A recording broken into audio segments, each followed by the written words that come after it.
Goeiedag, ek groet jou in die kosbare naam van Jesus Christus. 'n Lewensredder kan nie iemand red, solank as wat die persoon alself probeer red nie. Wanneer iemand besig is om te verdrink, is hulle paniekerig. So hulle spartel rond en doen enige iets om net kop bo water te hou. Sou 'n lewensredder hulle probeer red, terwyl hulle self probeer red, sal hulle die lewensredder saam ondertoe trek. 'n Lewensredder kan slegs 'n persoon help as die persoon heeltemal oorgee. Die oomblik wanneer hulle ophou probeer en die lewensredder begin vertrou, is die lewensredder se werk baie makliker. Hy sit dan net sy arm om hulle en swem terug strand toe. Jy kan nie iemand red wat hulle self probeer red nie. Net so is dit ook in ons geestelike lewens. Hebreërs 4 vers 16 sê, laat ons dan met vrymoedigheid na die troon van die genade gaan, sodat ons barmhartigheid kan verkry en genade vind om op die regte tyd gehelp te word.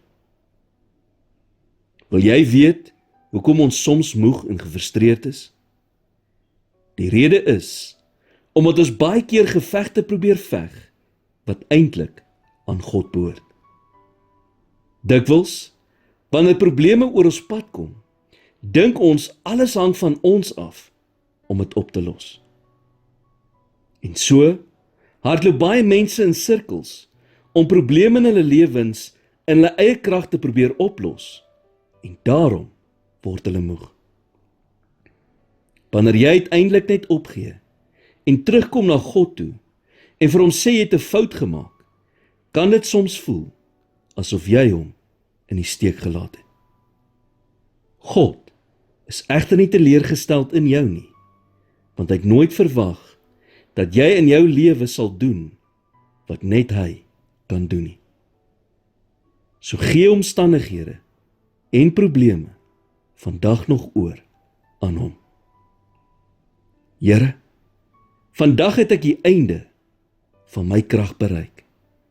Daarom kies ek om my probleme en omstandighede by u voete neer te lê. Vervang asseblief my bekommernis met u vrede. As daar 'n stap is wat ek moet neem, openbaar dit asseblief aan my. En as ek moet wag, gee my die geduld om dit te doen. In Jesus naam bid ek dit. Amen.